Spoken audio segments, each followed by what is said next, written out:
Bismillahirrahmanirrahim. Assalamualaikum warahmatullahi wabarakatuh. Waalaikumsalam. Waalaikumsalam warahmatullahi wabarakatuh.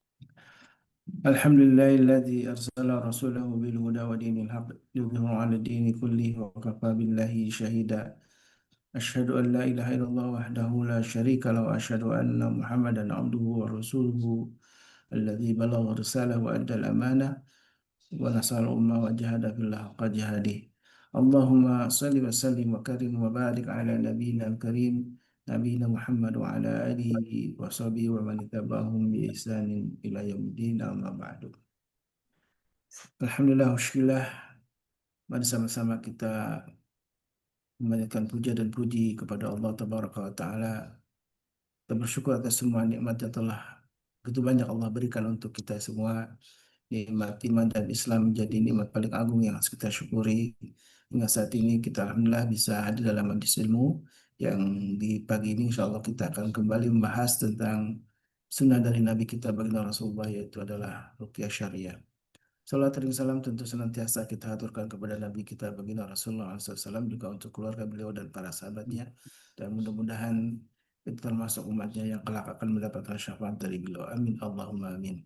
Sahabatku yang bukan Allah, insya Allah kita masih melanjutkan tema tentang bahaya hasad dan bagaimana terapinya. Karena betapa penting kita menjaga diri kita dari hasad. Bahkan Rasulullah SAW sudah mengajarkan banyak doa untuk kita agar terhindar dari hasad. Bahkan dalam surat yang kita kenal, Al-Falaq gitu ya, dan surat yang menjadi bagian kita untuk menjaga diri kita dari orang-orang yang berbuat hasad terhadap kita. Mudah-mudahan Allah Subhanahu wa Ta'ala memudahkan kita untuk bisa memahami tema ini tentang bagaimana bahaya hasad dan terapinya, dan insya Allah ini bagian yang menjadi kelanjutan dan apa yang sudah dibahas di pekan lalu tentang bahaya hasad dan terapinya. Tentu kita jangan lupa selalu mendoakan para guru kita yang selalu menemani kita, selalu membimbing kita, selalu berbagi ilmu kepada kita. Mudah-mudahan Allah Subhanahu wa Ta'ala berkahi para guru kita, wabil khusus untuk guru kita Ustaz Hasan Bisri, Hafizahullah Ta'ala. Tentu doa untuk kesehatan para guru kita, keberkahannya dan juga keistiqomahan dalam dakwanya. Juga doa jangan lupa, mari kita sama-sama saling mendoakan untuk jamaah yang dimuliakan Allah, jamaah yang istiqomah hadir dalam majlis ilmu. Mudah-mudahan juga menjadi bagian yang disebutkan dalam sabda Nabi yang mulia, man salaka tariqan yaltamisu fihi ilman sahalallahu lahu bihi tariqan ilal jannah. Orang yang selalu menuntut jalan, ya, menempuh jalan untuk menuntut ilmu ini, Allah akan mudahkan jalannya menuju surga. Alhamdulillah bersama kita sudah hadir Ustaz Hasan Bisri. Alhamdulillah sehat, Ustaz. Alhamdulillah.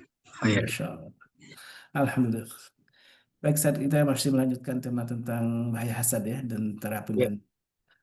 Memang hasad yang sangat harus kita waspadai ketika ada di sekitar kita ya, yang tidak ketahuan ternyata ada orang yang iri dengki gitu ya.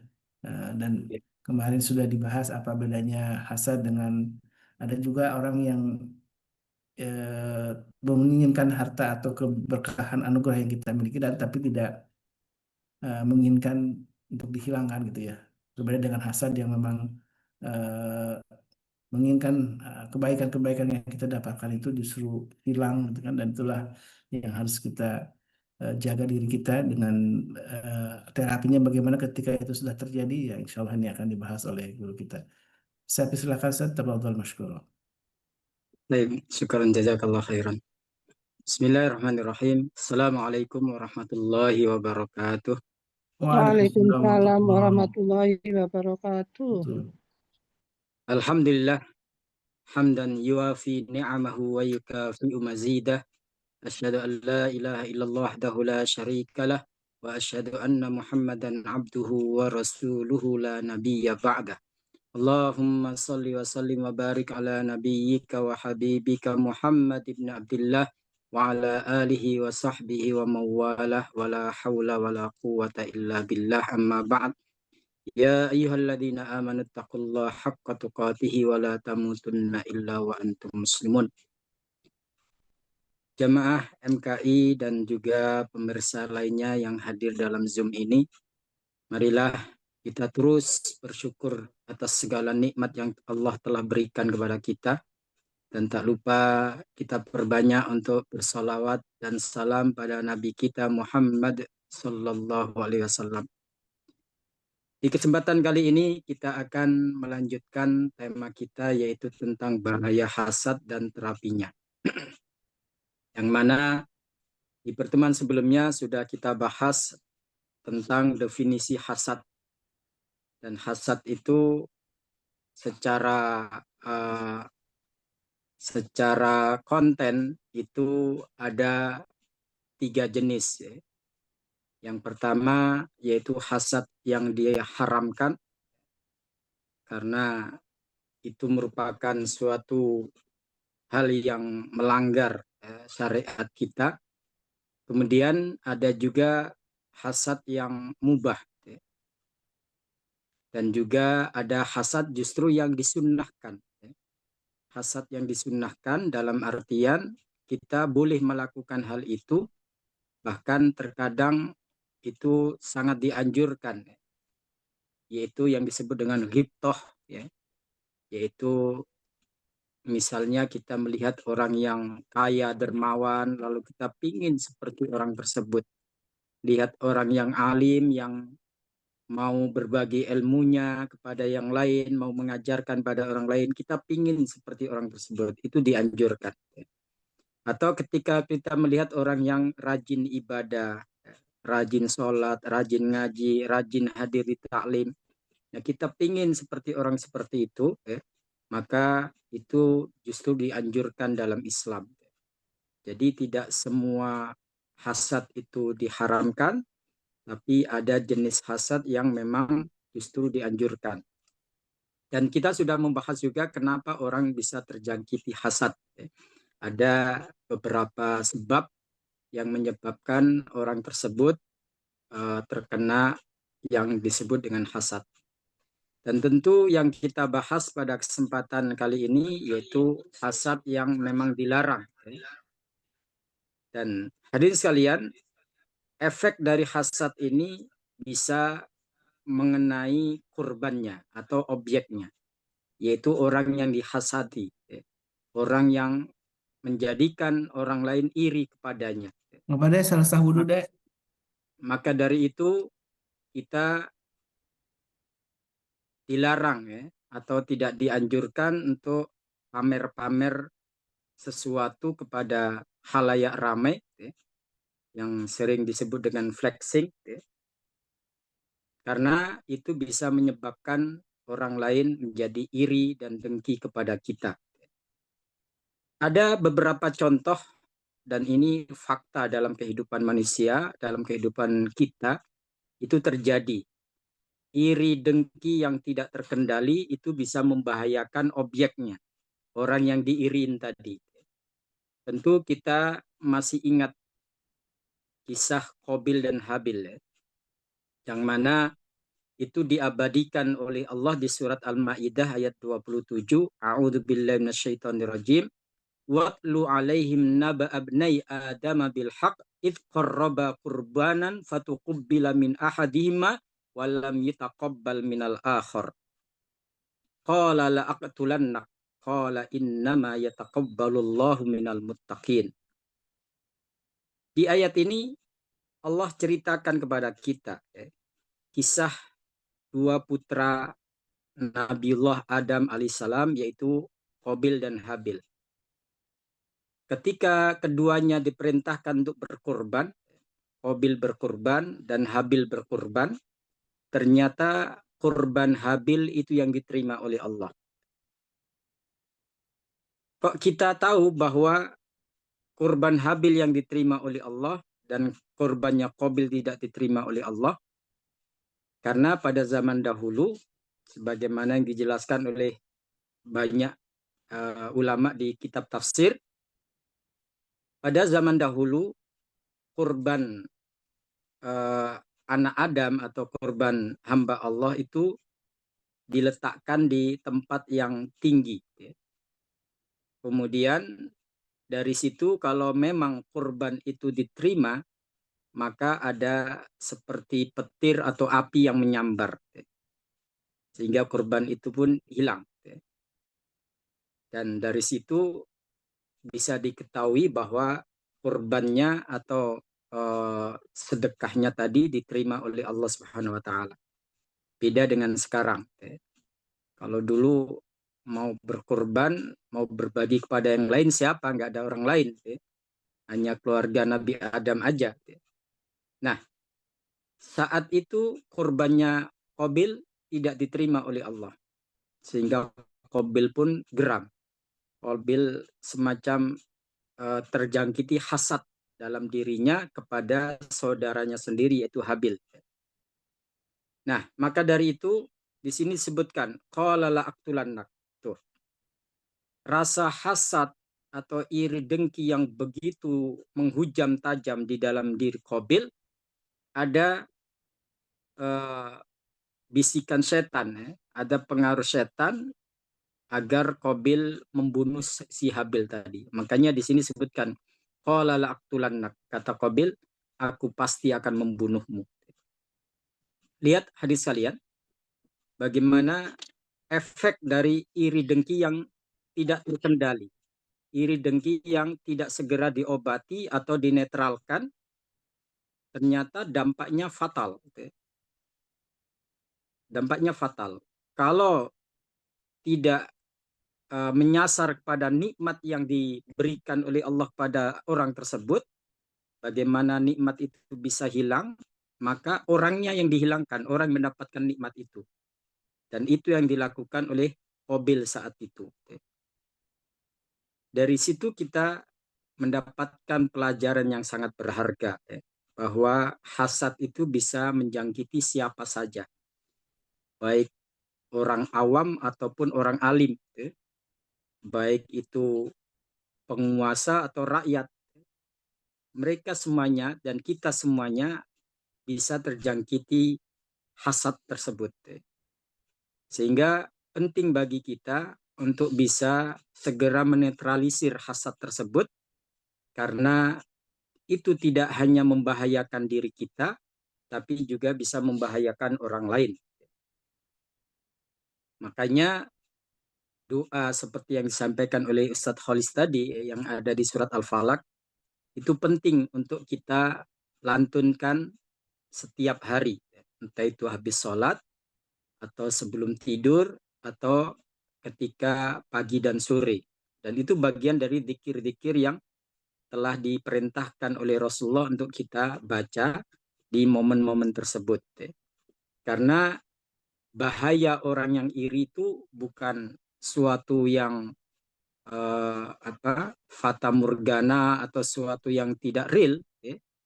Itu ternyata banyak kasus yang terjadi di masyarakat efek dari rasa iri yang tidak terkendali tadi. Kemudian kisah yang kedua di dalam Al-Quran itu yaitu terkait dengan Nabi Yusuf alaihissalam. Sebagaimana dikisahkan di surat Yusuf yang ada di dalam Al-Quran, di ayat 8 sampai 9 di situ disebutkan a'udzubillahi minasyaitonirrajim. Idh qalu la Yusufu wa ahuhu ahabbu ila abina minna wa nahnu usbah. Inna abana lafi dhalalim mubin. Ketika saudara-saudara Yusuf mengatakan bahwa Yusuf lebih dicintai oleh ayah kita daripada kita. Padahal kita ini bersaudara. Kita ini satu keturunan. Inna abana lafi dhalalim mubin. Sungguh ayah kita dalam kekeliruan yang nyata. Itu anggapan mereka pada diri Yusuf dan juga ayahnya. Dan simak di ayat selanjutnya, ayat 9, ada ide-ide yang ekstrim, ide-ide yang kadang di luar nalar sehat. Apakah idenya yang muncul pada saudara-saudara Yusuf tadi? Uqtulu Yusuf. Bunuh aja Yusuf itu. Jadi luar biasa bagaimana iri dan dengki yang tidak terkendali itu bisa membuat orang kalap, gelap mata. Tidak hanya me- mengusahakan agar nikmat yang didapat saudara kita itu hilang. Kalau memang itu berupa nikmat yang fisik, kalau ini kan pada diri Nabi Yusuf itu bukan nikmat fisik dalam artian yang diirikan adalah perhatian atau kecintaan ayahnya yang dianggap terlalu berlebih kepada Yusuf daripada yang lain. Padahal nggak seperti itu sebetulnya. Akhirnya apa? Ada ide untuk menyingkirkan Yusuf. Bahkan mulanya ingin membunuh Nabi Yusuf alaihissalam. Awit rohu ardon yahlulakum waju abikum. Atau kalau enggak, supaya Yusuf itu hilang dari penglihatan ayahnya, ya dibuang. Yusuf kita buang aja. Kita hilangkan dari tengah keluarga kita. Atau kita coret dari kakak kita. Sehingga tidak ada Yusuf dalam kehidupan mereka.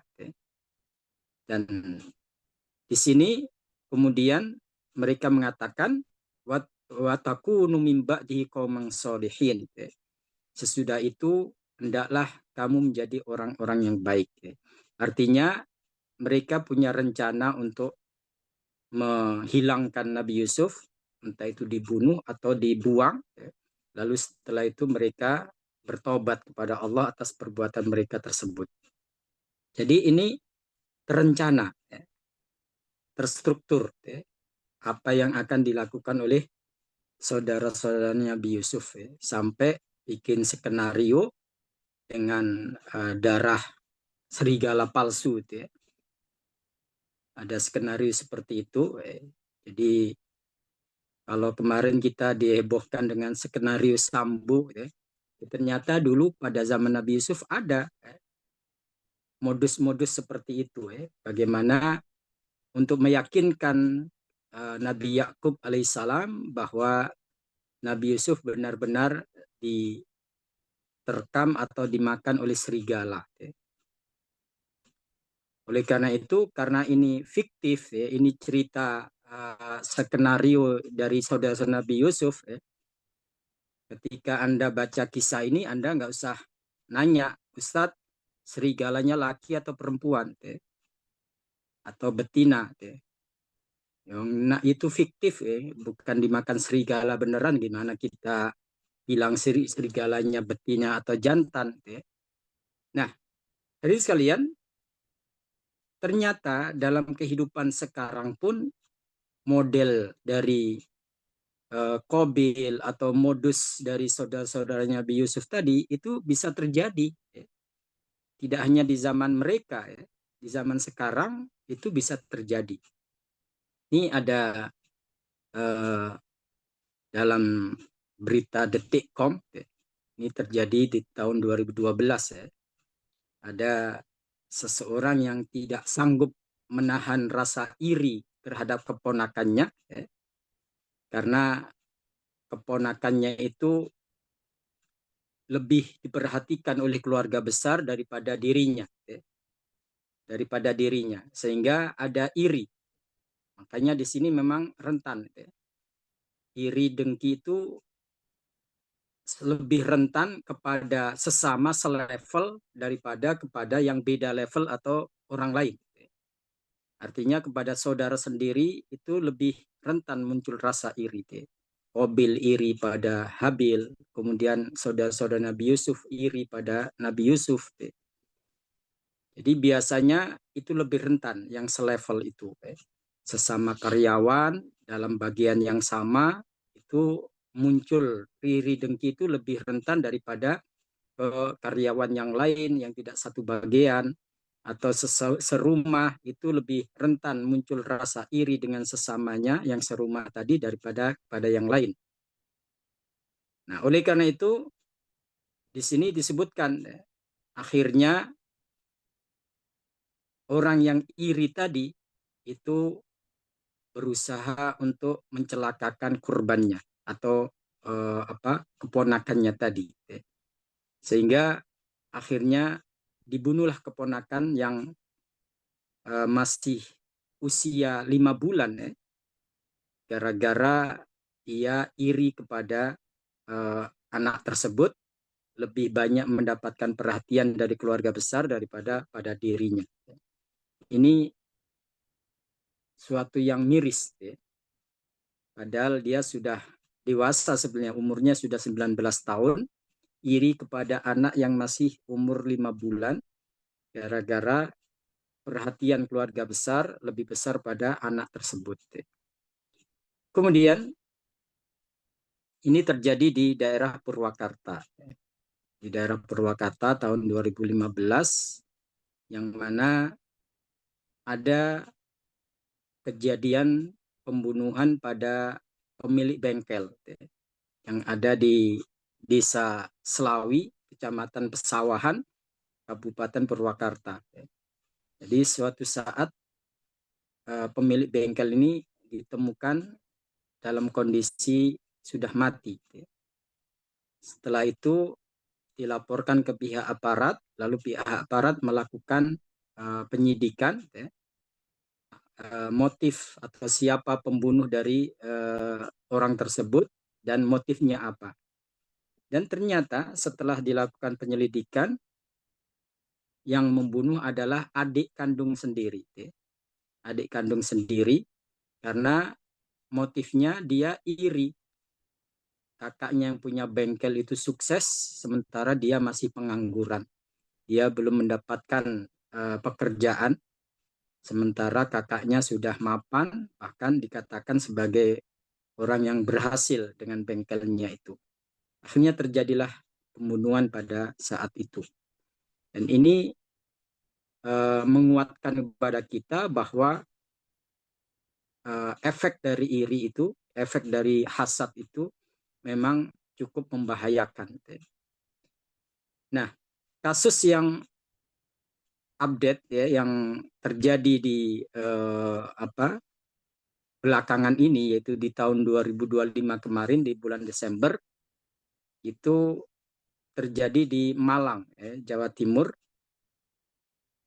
Sebenarnya kejadiannya di Probolinggo, ya, di daerah Probolinggo. Cuma korbannya ini kuliah di Unmu Malang. Ya. Faradila Amalia Najwa, ya, mahasiswi dari di Unmu Malang, itu ditemukan dalam kondisi meninggal. Ya. Dan ternyata yang melakukan itu adalah saudara sendiri. Ya. Jadi dia bukan saudara kandung, cuma ipar, ya, saudara ipar. Ya. Jadi keluarga Faradila ini dikenal sebagai pengusaha sukses. Ya. Nah, saat itu mertua dari si pelaku ini, dia menunjuk Faradila ini sebagai bendahara keluarga. Ya. Dan itu membuat si mantu tadi, kenapa bukan istrinya yang dipercaya, ya, kok malah adiknya. Akhirnya dia punya iri kepada adik iparnya tersebut. Ya. Dan dia jemput adik iparnya itu di Malang, kemudian di perjalanan dihabisi. Ya. Dan ini muncul karena rasa iri dengki yang tidak terkendali tadi. Ya. Kemudian juga banyak kasusnya, ya, seperti terjadi di daerah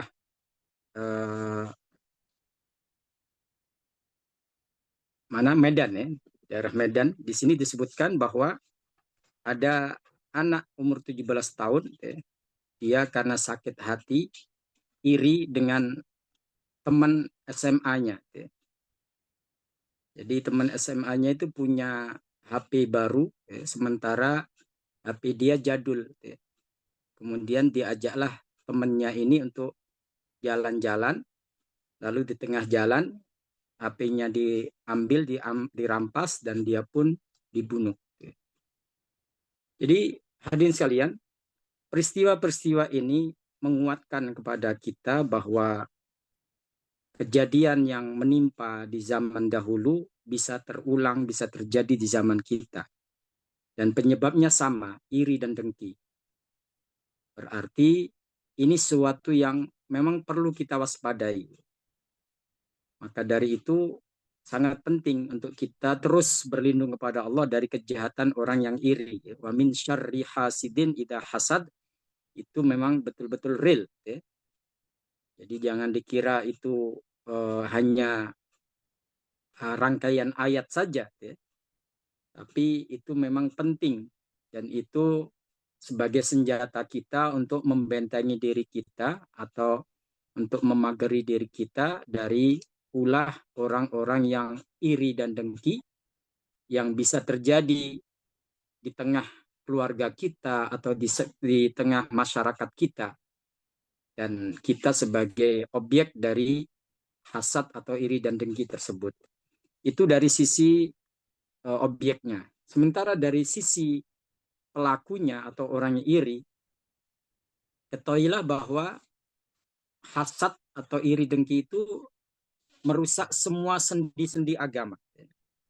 Kita tahu dalam agama kita itu ada 3 poin yang yang masuk dalam unsur agama kita. Yang pertama yaitu sisi akidah. Yang kedua ibadah dan yang ketiga muamalah. Akidah, ibadah, muamalah ini adalah kandungan dalam agama kita. Nah, bagaimana hasad itu bisa merusak akidah? Kita simak di dalam surat Ar-Ra'd ayat 26. Allah Subhanahu wa taala berfirman, Allahu yabsutur rizqa liman yasha'u wa yaqdir wa farihu bil hayatid dunya wa mal hayatud dunya fil akhirati illa mata'. Allah yang punya hak untuk meluaskan rizki seseorang dan menyempitkannya. Siapapun yang dikehendaki. Memang itu merupakan wewenang Allah. Siapa yang dilapangkan rezekinya, kemudian ada juga yang sedang diuji dengan kesempitan rezekinya. Itulah kehidupan. Kehidupan seperti itu. Ada kaya, ada miskin. Ada susah, ada senang. Itulah kehidupan kita. Wa farihu bil hayatid dunya. Tapi mereka memang lebih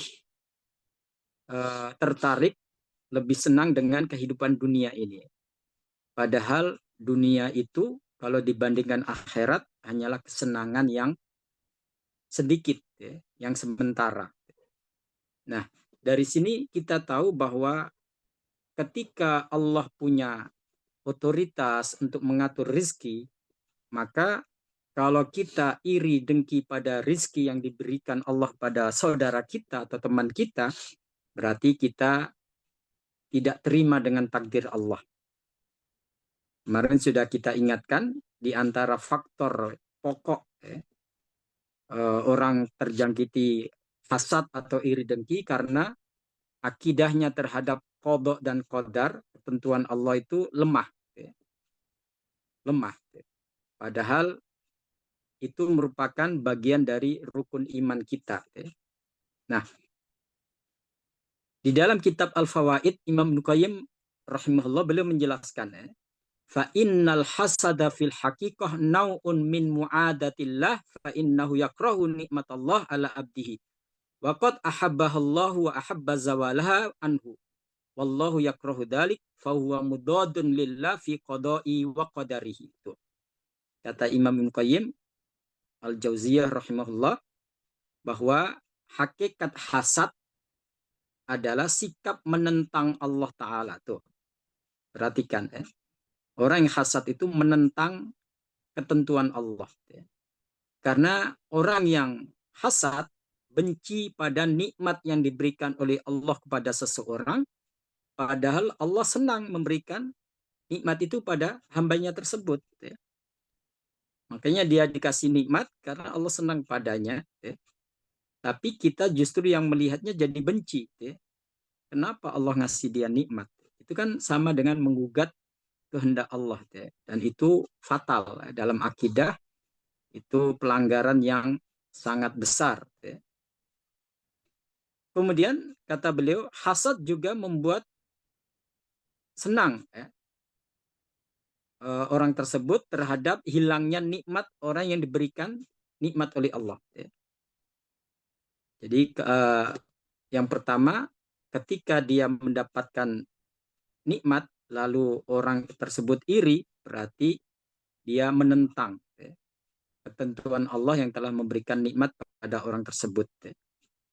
Sedangkan ketika dia ada harapan supaya nikmat tersebut hilang dari orang tersebut, orang yang diberikan nikmat tadi, maka itu berarti kita membenci ya, pemberian Allah, sehingga kita berharap pemberian itu hilang dari hamba yang telah diberikan nikmat tadi. Ya.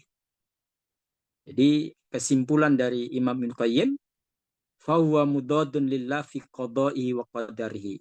Orang yang hasad, hakikatnya dia menentang qada dan qadar Allah Subhanahu wa taala.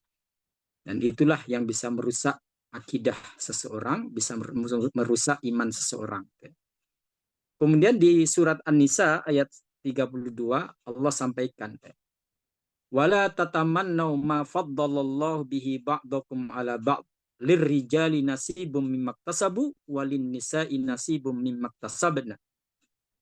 Jadi di sini Allah berpesan, janganlah kalian iri terhadap apa yang dikaruniakan Allah kepada sebagian kalian, ya.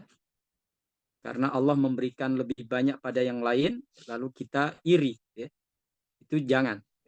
Allah berpesan kepada kita, wala tatamannau. Ya. Jangan kalian iri terhadap nikmat yang diberikan Allah kepada orang lain.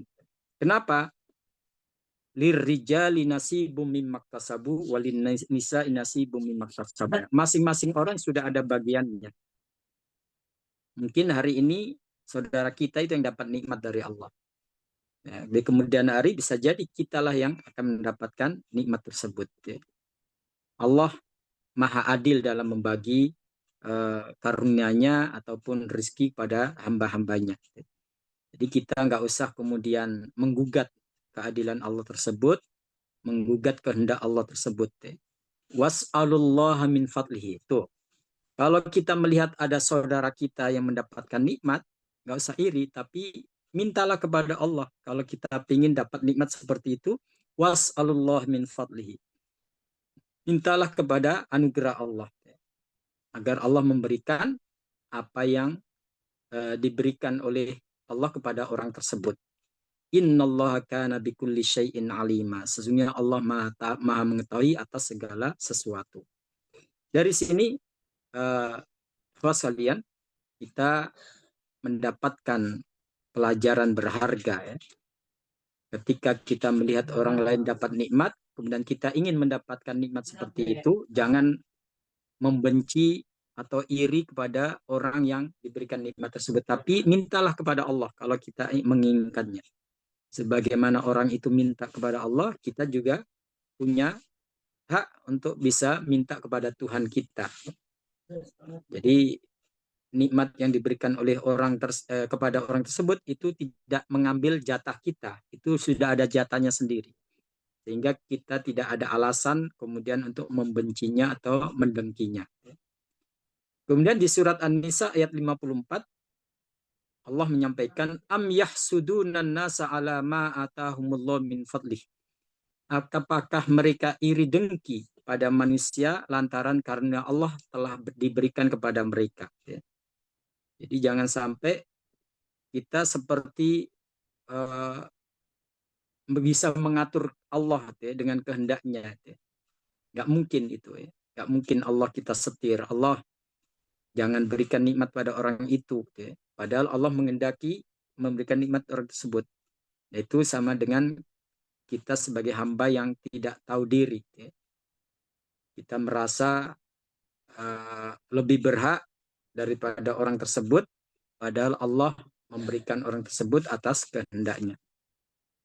Kemudian di dalam hadis Rasulullah SAW, beliau menegaskan bahwa la yu'minu ahadukum hatta yuhibba li akhihi ma yuhibbu li nafsihi. Tidak sempurna keimanan seseorang sampai dia mencintai apa yang didapatkan saudaranya sebagaimana dia mencintai apa yang didapatkan oleh dirinya. Jadi kalau iman kita benar, kita nggak akan iri pada orang lain. Ketika kita melihat ada orang lain mendapatkan nikmat, dia senang. Nah, kita kalau memang mengaku seiman dengan dia atau sesama saudara seiman, maka kita juga ikut merasakan kesenangan tersebut. Kita ikut gembira ketika saudara kita mendapatkan nikmat dari Allah. Dan kita juga ikut sedih ketika saudara kita merasakan sesuatu yang menyedihkan. Itulah empati, itulah solidaritas ya, dalam keislaman kita dan keimanan kita. Ya. Kita mencintai saudara kita sebagaimana mencintai diri kita. Ya. Kemudian di dalam hadis yang lain, riwayat Imam Nasa'i, Rasulullah menegaskan, wala yajtami'ani fi qalbi abdin al-iman wal hasad. Perhatikan di sini. Rasulullah menegaskan, tidak akan berkumpul dalam diri seseorang, di hati seseorang, antara iman dan hasad tuh. Nggak akan berkumpul. Jadi, kalau kita betul-betul iman kepada Allah, maka rasa hasad ini harus berusaha kita eliminir, berusaha kita hilangkan atau kita kikis. Walaupun terkadang muncul, wajar itu ya, muncul seperti itu. Jadi kalau muncul seperti itu, segera kita reda, segera kita atasi. Jangan dibiarkan dia menyala terus, akhirnya berkobar, tidak hanya merusak iman kita, tapi juga akan bisa membahayakan orang lain. Bahkan di dalam riwayat Imam Ad-Dailami, Rasulullah menegaskan bahwa al-hasadu yufsidul iman kama yufsidus subrul asal. Bahwa hasad itu bisa merusak iman kita sebagaimana as-subru. As-subru kalau di kamus itu disebutkan jadam. Ya. Yaitu kayak semacam cairan yang bisa merusak madu. Ya. Ketika dicampurkan ke madu, itu madu jadi rusak. Jadi, seperti itulah gambarannya Rasulullah menggambarkan tentang hasad dan iman itu ya. Hasad itu bisa menggerogoti keimanan kita, bisa merusak keimanan kita, sehingga kita segera cari solusi ya, kalau muncul hasad dalam diri kita. Ya. Orang yang hasad hakikatnya dia tidak menerima takdir Allah. Ya. Dia menentang. Ya. Dan ini merupakan sikap yang sangat berbahaya dalam kita berakidah. Ya.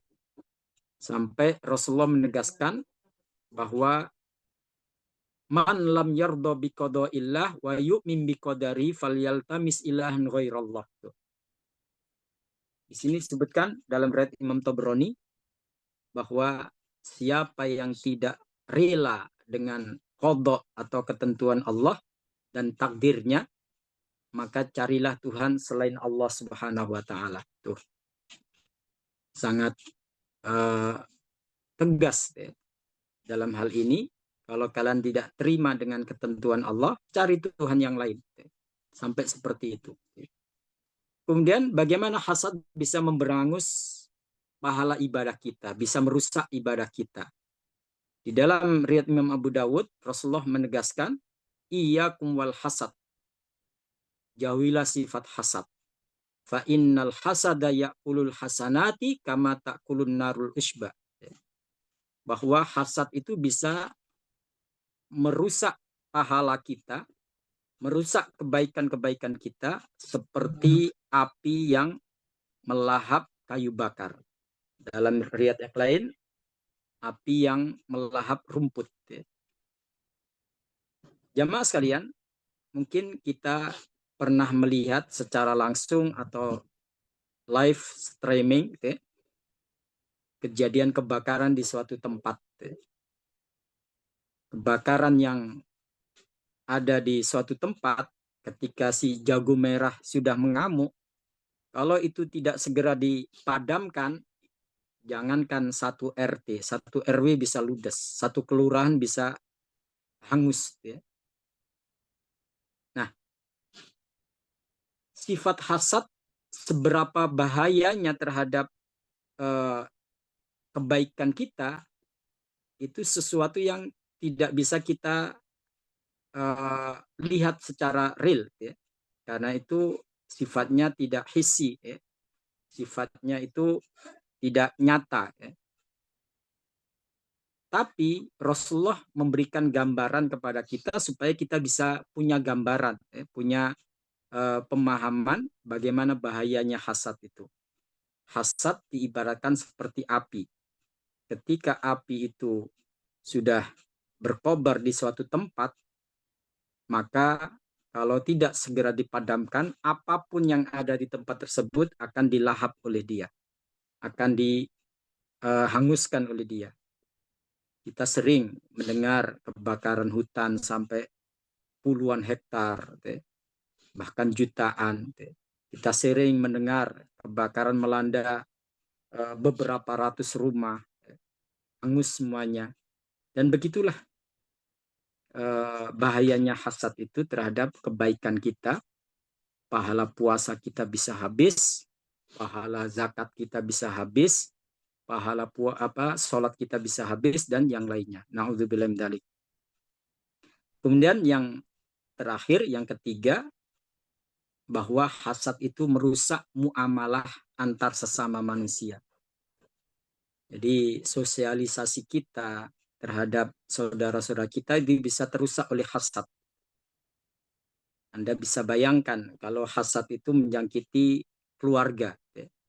Maka satu sama lain antara anggota tersebut, antara anggota keluarga tersebut tidak ada rasa nyaman, bahkan ada rasa ingin membahayakan saudaranya sendiri atau sampai menghilangkan nyawa saudara sendiri. Di dalam hadis riwayat Imam Tabrani, Rasulullah SAW bersabda, la yazalun nasu bi khairin ma lam yatahasadu. Tuh. Kelompok apapun termasuk di MKI ini akan baik-baik saja selama satu sama lain tidak saling iri dan dengki. Itu resep dari Rasulullah SAW. Itu konsep sosialisasi seseorang pada sesamanya. Kalau kita ingin tim kita itu utuh, kompak, diantaranya adalah jangan sampai muncul rasa hasad dalam tim tersebut, dalam kelompok tersebut atau dalam komunitas tersebut. Kalau sudah muncul hasad satu sama lain, kita tinggal tunggu hancurnya perkumpulan tersebut. Itulah yang disampaikan oleh Rasulullah dalam hadisnya, bahwa kita harus berusaha untuk bisa mengendalikan hasad pada diri kita.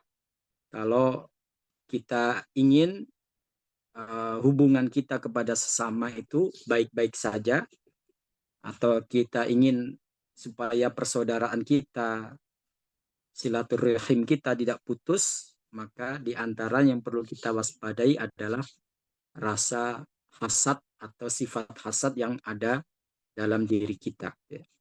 Nah, hadirin sekalian, banyak ulama menjelaskan tanda bahwa kita sudah terjangkiti hasad itu apa tandanya. Yang pertama, tidak suka saat melihat atau mengetahui orang lain dapat nikmat. Saat kita lihat orang tersebut dapat nikmat, kok ada rasa tidak suka dalam hati kita, itu berarti sudah mulai muncul hasad tersebut. Nah, ini kalau nggak segera dinetralisir, maka itu akan semakin kuat, semakin tumbuh. Yang kedua, berharap nikmat tersebut hilang dari orang yang dapatkan nikmat tadi. Ada harapan dalam diri kita. Semoga nikmat yang dia dapat itu hilang. Itu sudah mulai tumbuh lagi tuh ya. Berarti sudah mulai menguat kalau kita merasakan hal itu. Atau kalau bisa tidak hanya hilang nikmat tersebut dari orang tersebut, tapi pindah ke kita. nikmat itu pindah ke kita. Dan inilah yang terkadang membuat kita akhirnya nekat mencuri nikmat yang diberikan Allah pada orang tersebut. Kalau berupa suatu yang fisik, ya, terkadang kita jumpai ada orang yang mengambil motor orang lain atau tetangganya sendiri atau temannya sendiri karena rasa iri. Ya. Dia sudah punya motor sementara orang tersebut belum punya. Ya. Akhirnya berusaha mencuri motor tersebut. Dan ini banyak terjadi di masyarakat kita. Ya. Kemudian yang ketiga, berusaha untuk menghilangkan atau memusnahkan nikmat orang tersebut. Kalau bukan orang lain yang menghilangkan nikmat tadi, dia sendiri yang akan melakukannya. Dia sendiri akan melakukannya.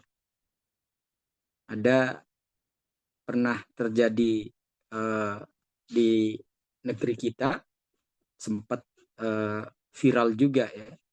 Ada seseorang yang membakar rumah tetangga-tetangganya. Dia merasa rumahnya paling jelek, ya, sementara tetangganya yang sebelah sana bangun, sebelah sini bangun. Akhirnya rumah-rumah tersebut dibakar oleh dia. Itu sampai terjadi seperti itu. Kemudian yang keempat, tandanya adalah dia senang atau gembira saat nikmat itu betul-betul hilang dari orang tersebut. Jadi begitu dapat kabar bahwa nikmat yang didapatkan oleh tetangganya atau oleh saudaranya, oleh temannya tadi hilang, dia gembira. Dia bersyukur. Ya. Bukan ikut berbelasungkawa atau ikut bersedih, tapi justru sebaliknya. Kalau itu yang terjadi berarti selama ini sudah merasuk sifat hasad itu dalam diri kita pada orang tersebut. Kemudian yang kelima yaitu suka atau senang melihat penderitaan atau kegagalan saudaranya atau orang lain. Jadi ketika orang lain tersebut gagal dalam usahanya atau dalam bisnisnya atau dalam planningnya, dia senang, dia gembira. Nah itu juga bentuk apresiasi dari sifat hasad yang ada dalam dirinya diekspresikan dengan rasa senang atau gembira saat melihat penderitaan orang lain. Nah, ikhwas sekalian, sebagai penutup, dan insya Allah kita masih lanjut kayaknya ini karena terapinya belum kita bahas ya. Ini masih terkait dengan gejala atau bahaya hasad pada si pelaku dan juga pada orang yang dihasati atau objeknya. Ada perubahan gestur ya, orang yang dirasuki hasad itu biasanya. Pertama, pada mimik wajahnya. Itu bisa terlihat ketika temannya mendapatkan nikmat, saudaranya mendapatkan nikmat, seperti apa mimik wajahnya itu. Kita bisa melihat rasa tidak suka, ekspresinya itu nampak. Kemudian yang selanjutnya, tidak suka kalau orang lain ngomongin orang tersebut. Oh, dia sudah sukses, dia kemarin sudah membeli mobil ini, mobil itu. Kalau ada orang lain yang cerita seperti itu, ada rasa tidak suka untuk mendengarnya. Itu indikasi bahwa orang tersebut sudah terkena hasad.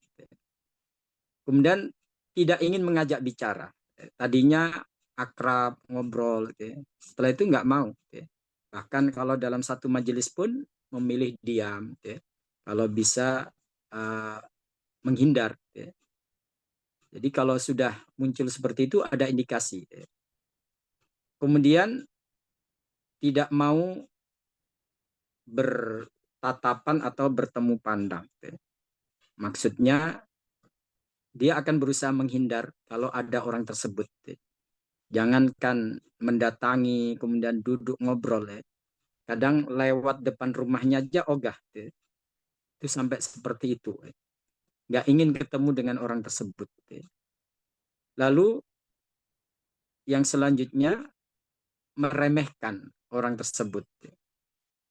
Jadi dia tidak respect lagi, bahkan cenderung meremehkan orang yang mendapatkan nikmat tadi. Ya. Kemudian yang selanjutnya yang keenam, selalu menyelisih sikapnya. Apapun sikap dia, dia akan kontra dengan sikap tersebut. Meskipun dia yang benar. Kalau dia yang ngomong, nggak saya dengar. Kalau dia yang ngasih usulan, nggak digubris. Karena sudah ada rasa iri dengki tadi. Kemudian selanjutnya, ogah untuk memulai mengucapkan salam.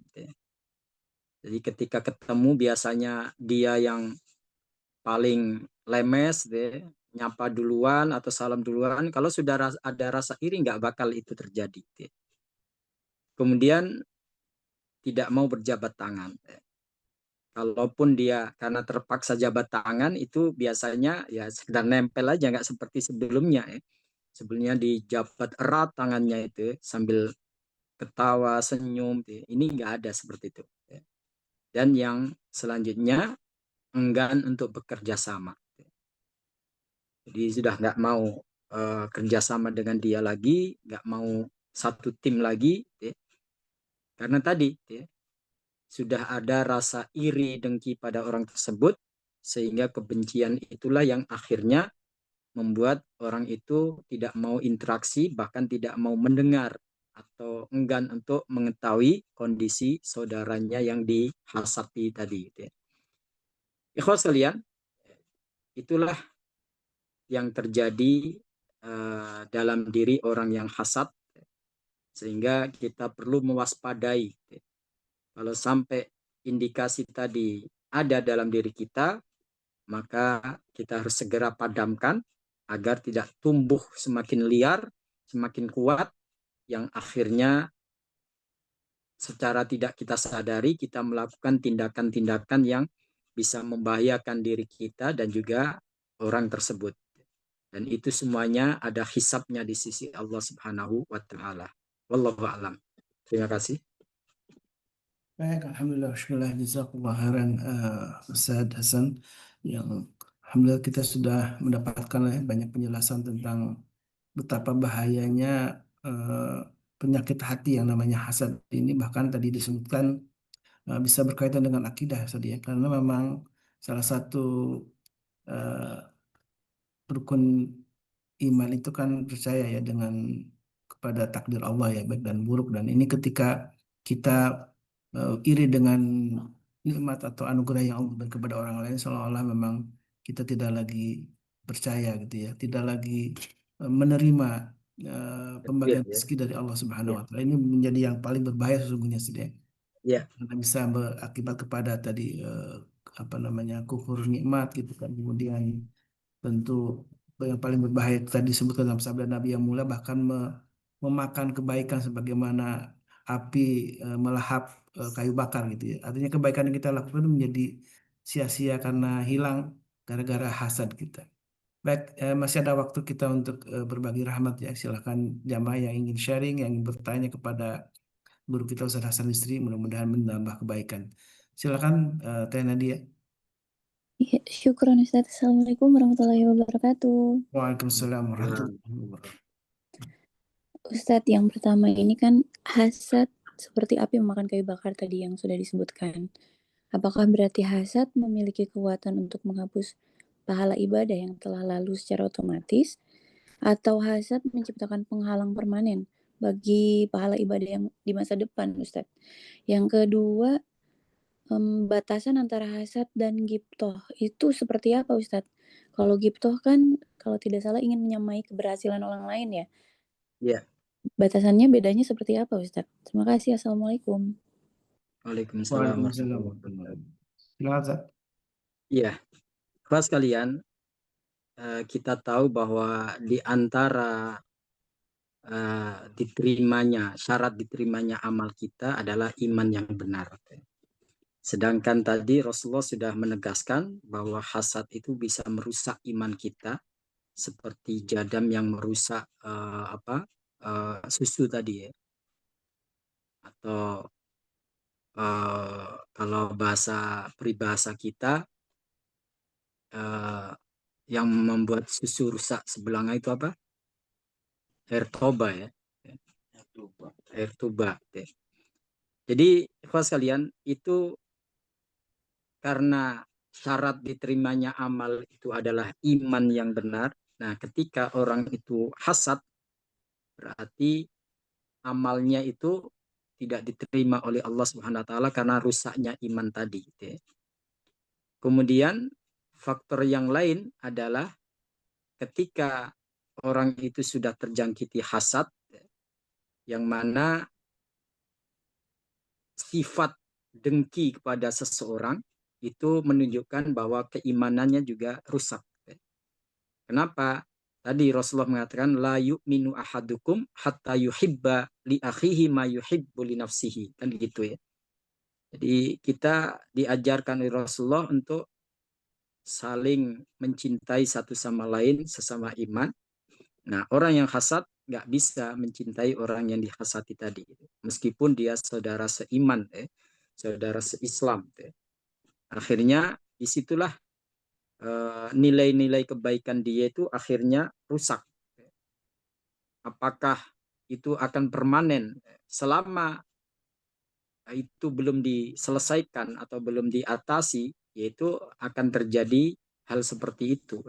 Kerusakan itu akan terjadi. Makanya seberapa banyak pun ibadah yang kita lakukan, itu bisa terancam karena sifat hasad yang masih berkobar dalam diri kita tadi.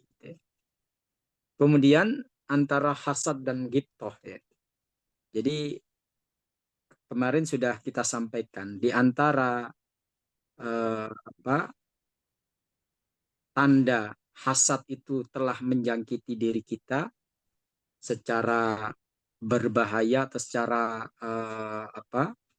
permanen, yaitu ketika ada kedengkian yang muncul. Ini yang membuat orang tersebut akhirnya membenci saudaranya tadi, bahkan berusaha ingin menghilangkan nyawanya. Jadi itulah hasad.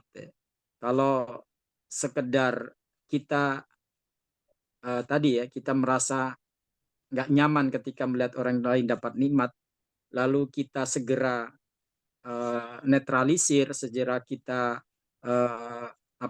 kita obati itu kita akan selamat. Tapi kalau sudah kemudian muncul kebencian terhadap orang yang mendapatkan nikmat tadi, wah itu sudah masuk zona bahaya tadi. Tapi kalau ghibthah itu kita melihat orang yang mendapatkan nikmat seperti tadi ya, dia sukses, lalu kita ingin sukses seperti dia. Dia alim, ya. Ilmunya luar biasa, lalu kita ingin seperti dia. Itu dimulai dari rasa iri, ingin mendapatkan hal seperti itu, tapi nggak ada kebencian, nggak ada berusaha untuk menghilangkan nikmat tersebut dari orang tersebut, ya. Atau nggak ada upaya untuk membahayakan orang tersebut. Nah, itu yang disebut ghibthah. Hanya terinspirasi aja kita terinspirasi dengan kesuksesannya, kemudian kita berusaha supaya bisa meraih kesuksesan yang sama. Dan itu dibolehkan. Apalagi kalau terkait dengan hal agama. Terkait hal agama.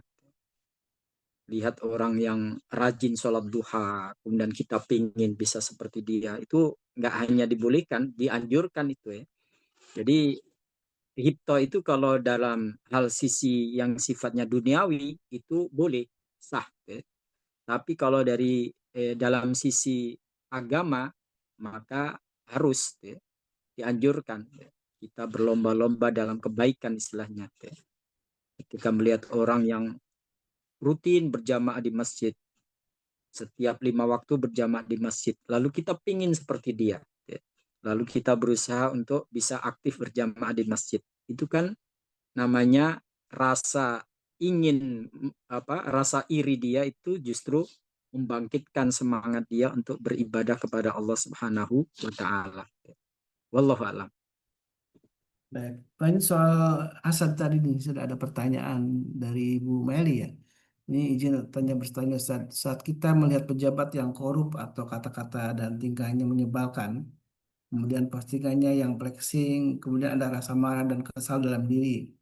Nah, ini melihat para pejabat yang flexing kekayaannya gitu kan ya, eh, kemudian kita termasuk apa nih ketika kita ada rasa marah, kemudian apakah termasuk tadi yang merusak iman kita gitu kan? Apakah termasuk juga dalam kategori hasad, Ustaz?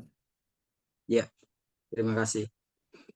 Pas kalian, terkadang kita susah untuk mengontrol ya.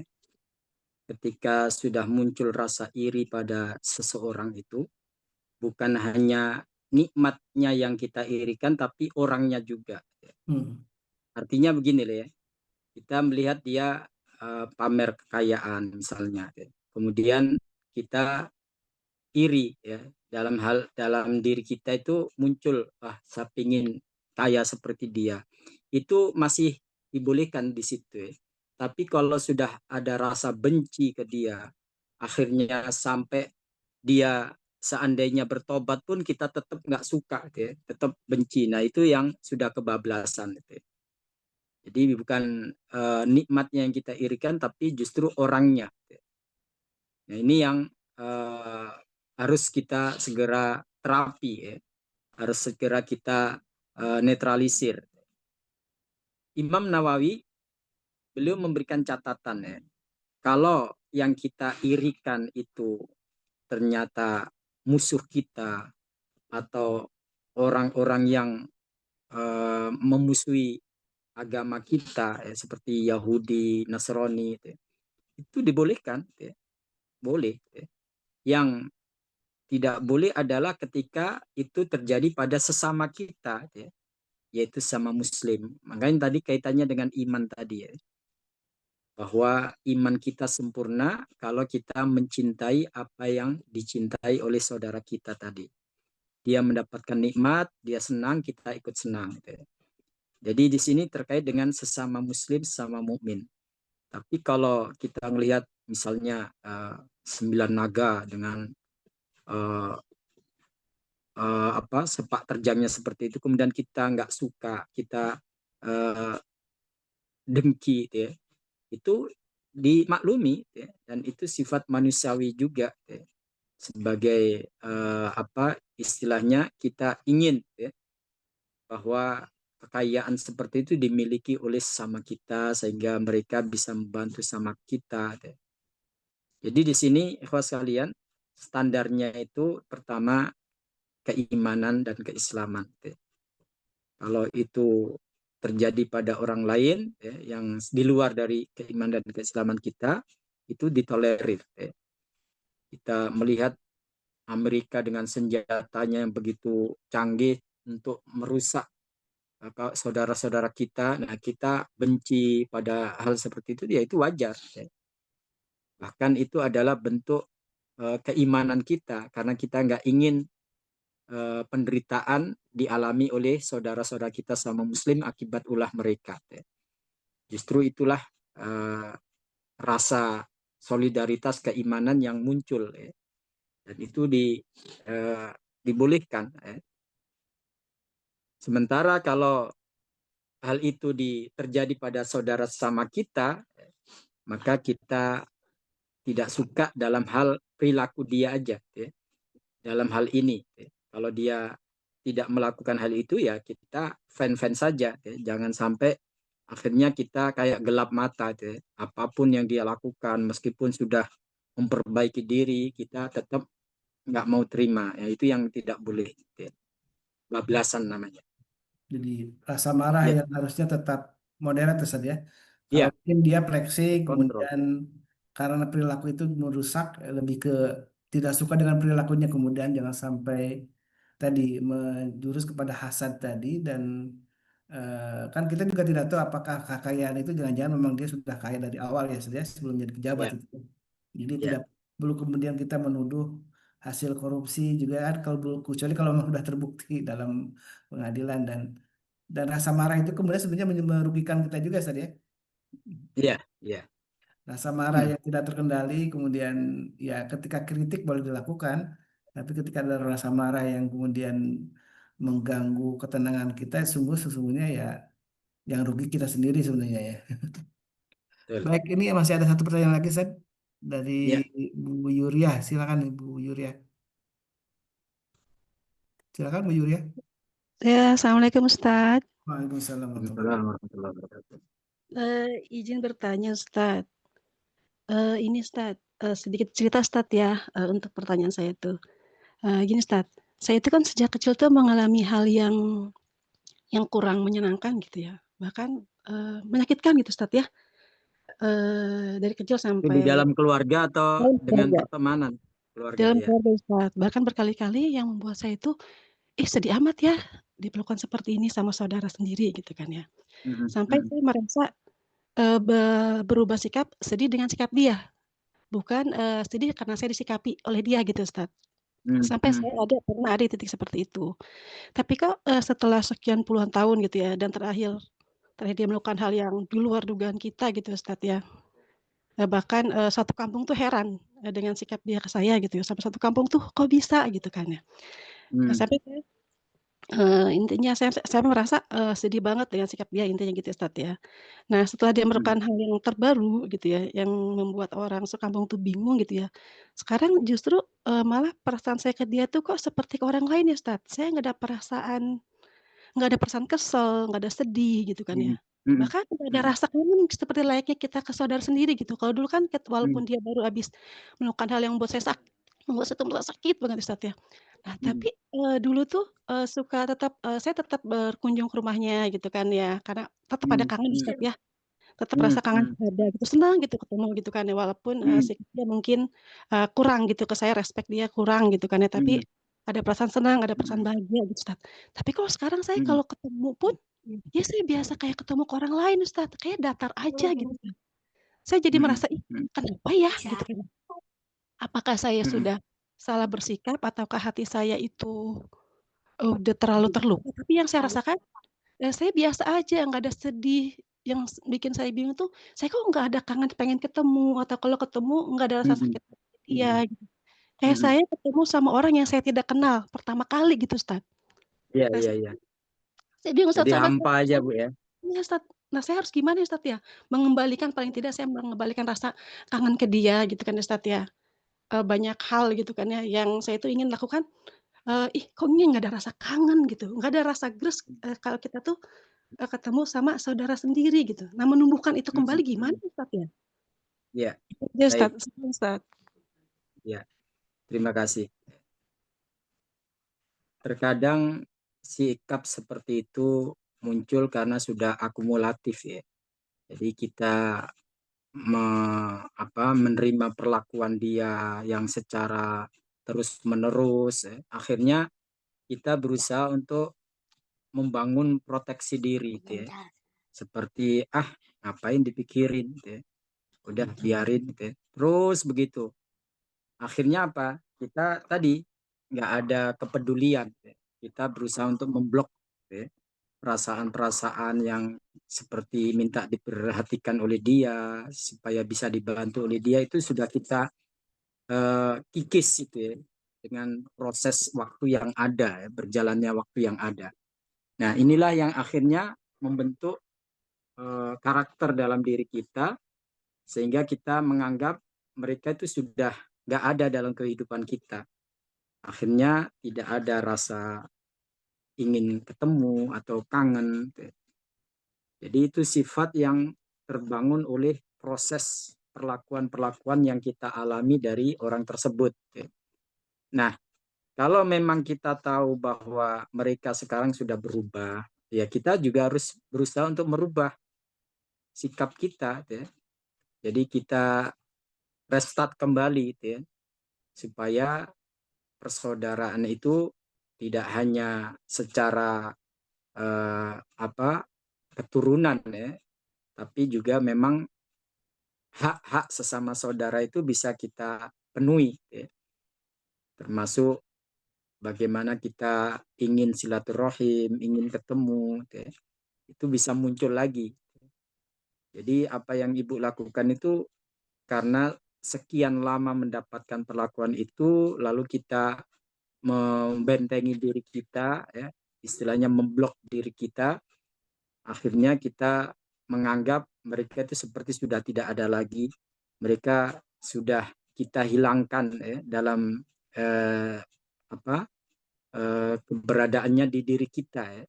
Itu yang akhirnya membuat kita melihat dia saudara kita seperti orang lain aja, ya. Udah nggak perlu diingat-ingat lagi, nggak perlu dikenang lagi, ya. Nah, kalau memang itu efek dari perlakuan-perlakuan yang selama ini tidak baik, gitu ya, lalu ternyata itu berubah, maka kita juga harus berusaha untuk merubah kembali, gitu ya, supaya jangan kita malah kebalikannya nanti, gitu ya. Nggak ada kepedulian lagi atau nggak ada empati lagi, itu kan nggak boleh kalau seperti itu. Jangankan kepada saudara seiman, ya, dalam artian saudara kandung juga atau saudara sedarah juga, sesama mukmin walaupun nggak sedara, nggak sekandung pun kita diperintahkan oleh Rasulullah untuk saling mencintai satu sama lain. Itu seperti itu, Bu. Jadi kalau saya melihat itu efek dari selama ini apa istilahnya benteng yang Ibu bangun, supaya nggak semakin kecewa, nggak semakin terluka, yang akhirnya itu sudah tumbuh kokoh, sehingga kita nggak peduli lagi dengan apa yang dia lakukan. Nah, makanya saya bilang kalau memang dianya sudah berubah, maka kita juga ingin supaya bisa merubah itu, akhirnya cair kembali, hubungan persaudaraan kita dengan saudara kita tersebut. Wallahu a'lam. Jadi motivasinya harus agama, Ustaz ya. Jadi memang Oh iya, ya, perintah, iya. perintah dari Jadi Allah dan Rasulnya untuk istilahnya kita membenci dia karena Allah, senang ke dia karena Allah. Kita benci sikap dia karena memang Allah membenci sikap seperti itu. Nah, ketika orang itu berubah, ya kita menyenangi karena itu sikap yang disenangi oleh Allah. Oke. Jadi kalau rasa itu jiwa itu karena memang hati bisa bolak-balik Ustaz ya. Karena kalau berubah Betul, itu ya. eh, naik turun dan intervensi setan sejauh mana Ustaz? Kalau karena di dalam doa yang selalu kita baca kan dalam zikir pagi itu salah satunya Allahumma inni a'udzubika min syarri nafsi wa syarri syaitan wa syirki. Dari Iya. keburukan jiwaku dan juga dari setan. Ini apakah dua-duanya bergabung ketika misalkan ada hasad itu ataukah memang dari lebih dominan karena keburukan hati kita, Ustaz? Iya, betul. Jadi kan saya bilang tadi, karena perlakuan seseorang kepada kita itu bisa membentuk image yang tumbuh dalam diri kita, itu ya.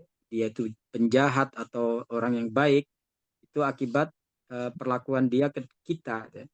Nah, ketika hal itu mulanya negatif karena kita diperlakukan nggak baik, ya, akhirnya terbentuklah image tersebut, ya. Nah, ketika orang itu berubah, ya kita harus berusaha untuk merubah. Ternyata dia sudah berbeda, ternyata dia sudah taubat, ya. Nah, maka kita kembalikan lagi hak dia, ya, sebagai saudara sesama Muslim untuk bisa kita saling perhatian atau saling mencintainya, ya. Itu seperti itu. Apakah ada peran setan? Pasti, ya. Setan akan mempengaruhi jiwa kita untuk membenci saudara-saudara kita, sebagaimana yang dialami oleh Qabil terhadap Habil. Jadi di situ setan berusaha untuk bisa merusak, rumah tangga dari Nabi Adam alaihissalam, termasuk terkait dengan anak-anaknya. Wallahu alam. Bagaimana Bu Yuria? Ada tanggapan barangkali? Eh, sikap saya yang kayaknya nggak ada rasa ini, Ustaz. Jadi yang tadi saya bilang nggak ada perasaan kesal, nggak ada sedih, nggak ada kangen, itu, Ya, ya eee, makanya Bu, saya bilang tadi itu agak di hasil dari yang selama ini Ibu lakukan untuk Kumulatif ya. memprotek diri, ya. iya, Sehingga iya. eh, kayak ada gap tuh antara kita dengan mereka karena sikap-sikap mereka yang dulu gitu, ya. Makanya saya bilang tadi, ketika mereka Mhm. sudah berubah, misalnya sudah menyadari kesalahannya, ya kita harus berusaha untuk menghilangkan gap itu, ya. Entah itu dengan kita perbanyak zikir kepada Allah, mohon kepada Allah, ya. Kan kemarin sudah kita sampaikan, ya, ada doa yang ada di surat Al-Hasyr ayat 10 itu, ya. Iya. Rabbana ighfir lana wa li ikhwanina alladziina sabaquna bil iman wa la taj'al fi qulubina ghillan lil ladzina amanu. Jadi rasa ghil, rasa iri, dengki atau rasa tidak suka pada sama mukmin itu supaya dihilangkan, ya, oleh Allah. Jatuhnya jatuhnya dosa nggak Ustaz dengan perasaan yang sekarang timbul dalam diri saya itu? Dengan Kalau nggak ada ya gimana ya? kalau ibu teruskan itu iya, ya. Akhirnya kita jadi nggak memberikan hak sesama saudara kita, ya. Tap- Tapi itu kan terjadi dulu ketika ibu diperlakukan tidak menyenangkan, lalu ibu berusaha untuk membatasi diri atau berusaha untuk menjaga jarak, gitu, ya. Itu karena upaya itu yang ibu lakukan pada waktu itu, ya. Dan itu sesuai dengan kenyataan, gitu, ya. Tapi sekarang kan kenyataannya berbeda, gitu, ya. Dia sudah berusaha untuk baik lagi, berusaha untuk memperbaiki diri, ya kita juga harus begitu. Jangan Masa kemudian ini dilanjutkan gitu loh.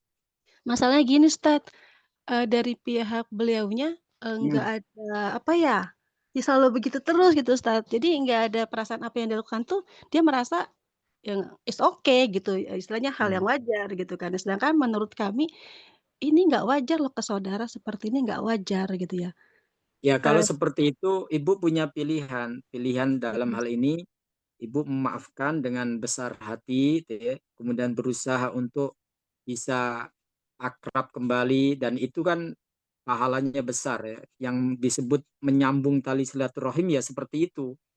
Bukan dia datang ke rumah kita, kita datang ke rumah dia, yaitu wajar, ya. Tapi kalau ada saudara kita nggak pernah datang ke rumah kita, lalu kita berusaha untuk mendatanginya, menyambung silaturahim, itulah yang pahalanya sangat besar di sisi Allah. Karena tantangannya lebih berat, ya. Tantangannya lebih berat. Beda kalau sudah saling kunjung, saling perhatian itu beda. Berarti di sini kalau memang ibu sudah berusaha, ya, untuk melupakan hal-hal yang pernah terjadi. Kemudian ibu kan sekarang sudah bisa mandiri lah, walaupun nggak dibantu mereka. Justru dalam kondisi seperti itu, kita ingin supaya hubungan silaturahim itu bisa terkait kembali. Dan itu nikmat dari Allah yang luar biasa, ya. Rahmat Allah besar pada mereka yang mau menyambung silaturahim, ya. Itulah hakikat dari menyambung silaturahim, Bu, karena sudah diputus oleh dia dengan sikap-sikapnya itu, kita berusaha untuk menyambungnya, itu pahalanya sangat besar. Meskipun berat, berat memang. Hmm. Makanya pahalanya Apalagi, besar, ampunan Allah dan itu saja surga yang iya selalu di makanya, langit bumi ya. iya, iya, apalagi kalau dia istilahnya masih kayak dulu, ya. Walaupun mungkin agak pasif, ya, nggak seperti dulu yang aktif, ekspresif untuk melukai diri kita atau menyakiti hati kita. Hmm. Nah, sekarang kan seiring bertambahnya usia, ya semoga semakin bijak, ya, semakin matang orang itu berpikir. Nah, ketika kita berusaha untuk menyambung tali silaturahim, maka itu merupakan upaya yang akan dinilai oleh Allah. Terlepas dia akan merespon, kemudian dia akan berbuat yang sama kepada ibu, yaitu terlepas dari itu, Allah lihat upaya kita, ya. Allah nilai usaha kita itu. Dan hasilnya kita serahkan sama Allah. Wallahu alam. Allah. Ini sebuah perjuangan jihad dari Bu Yuriah ya untuk Ya, menaklukkan diri betul. sendiri ya. Ya, Rasa itu jangan kemudian diikuti, tapi justru adalah karena Allah saja kita melakukan kebaikan untuk orang lain, apalagi itu saudara sendiri. Dan tadi disebutkan dalam oleh Ustadz Hasan betapa pahalanya yang sangat besar orang yang menyambungkan silaturahim. Itu orang yang justru eh, yang pernah menyakiti kita, bahkan justru kita berbalik baik kepada orang itu ya. Dan itulah pahalanya paling besar. Dan mudah-mudahan kita dimudahkan oleh Allah untuk terus berbuat baik dan bukan karena kebaikan orang itu, tapi justru karena kita ingin berbuat baik karena Allah Subhanahu wa taala. Bahkan ada resep dari Rasulullah saja. tahabu ya, Tahadu yang memberikan tahabu ya. hadiah maka akan saling mencintai. Dan mungkin dengan cara sering memberikan hadiah barangkali ya, ini sebuah tips yang bisa jadi nggak seberapa memberi kirim makanan-makanan yang kesukaannya menjadi bagian untuk mengikat rasa itu kembali gitu Bu Yulia. Kita doakan mudah-mudahan semuanya kita termasuk orang yang Allah bersihkan hati kita dan menjadi orang-orang yang hati kita diliputi oleh rasa bahagia, rasa ketenangan karena rahmat dari Allah Subhanahu wa taala. Masya Allah, hampir jam 7 saja. Masya Allah, jazakallah khairan. Baik, ya. Hasan Bisri. Faris, barangkali teman-teman di MKI mau ikut acara di tanggal 8 Februari nanti segera ya, karena early bird-nya itu cukup besar bedanya kalau on the spot ya. Silakan bagi ibu-ibu atau teman-teman yang ingin ikut acara tersebut segera mendaftar sehingga mendapatkan harga yang paling rendah lah ya. Terima kasih. Baik. Silakan jamaah yang sudah di-share juga sama Ustaz, mungkin pagi ini di-share Ya. kembali Ustaz, biar Ya. diingatkan kembali.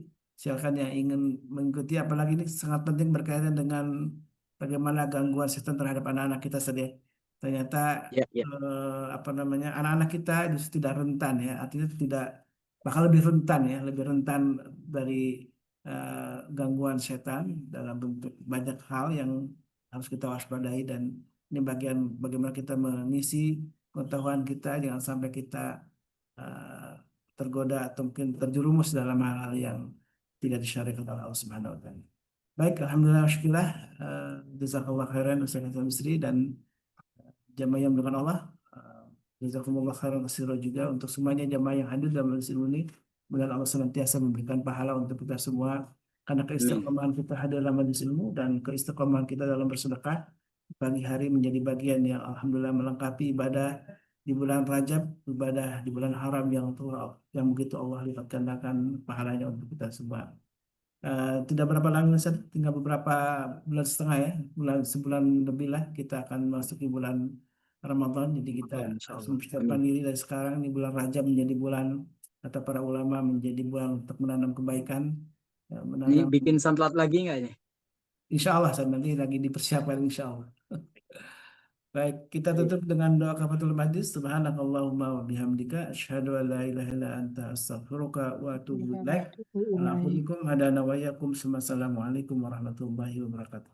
Waalaikumsalam warahmatullahi wabarakatuh.